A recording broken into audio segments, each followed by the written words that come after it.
Travis VanderZanden, founder of Bird, is taking the car out of car sharing in over 100 cities across the world after only 1 year.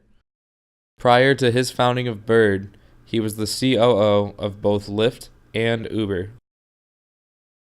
The concept behind Bird is quite simple. Here's a demonstration of how it's used in California. Finding the scooters in Southern California is easy. They're left along sidewalks for anyone to rent. The app on your phone leads you to the nearest one. Once at the scooter, tap the ride icon, scan the barcode, and the scooter turns on. Bird hires users they call bird catchers to charge their scooters. When the user is signed up for a catching program, they are sent 3 free chargers. Each scooter is assigned a reward for full charge.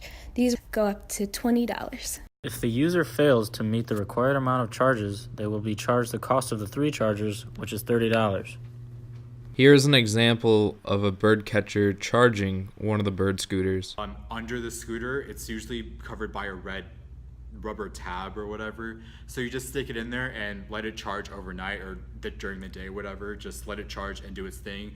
And on the app, you can see that what the status of the charging is. So it won't be posted on the scooter, it'll be on the app. Once you charge your scooter, your next task is to put it back in place. Bird calls these places bird's nest. They're specific place. You can't just randomly just throw it out in the open or put it in front of your house.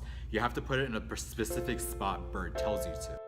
But like any company, Bird has ran into some issues along the way. The city attorney issued cease and desist orders to all the scooter companies, claiming that customers were violating the law by not wearing helmets, blocking sidewalks and access ramps, and not having valid driver's licenses.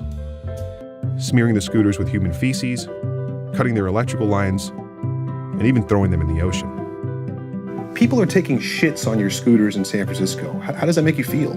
Well, I don't love it. I mean, I think, I think of the birds as, they're very important to us, and we think the birds are out there doing very good for the world. Do you know better of what a city needs for transportation than the city itself does?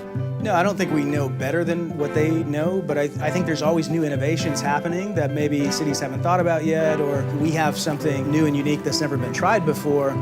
And what's the best way to work with cities to actually pilot that and see if it works, and then figure out how to make sure it's successful when we enter a market. Bird has already given 10 million scooter rides in its first fiscal year, including some major college campuses. Bird's vision is to reduce carbon emissions and traffic across the world. Bird has also been working with local governments to improve the safety of its riders and pedestrians. They are doing this by setting geo-speed limits which throttles the bird's speeds when in certain areas, and have already shipped 50,000 helmets to increase the safety of riders. Bird has a value of $2 billion, and there's no sign of slowing it down now.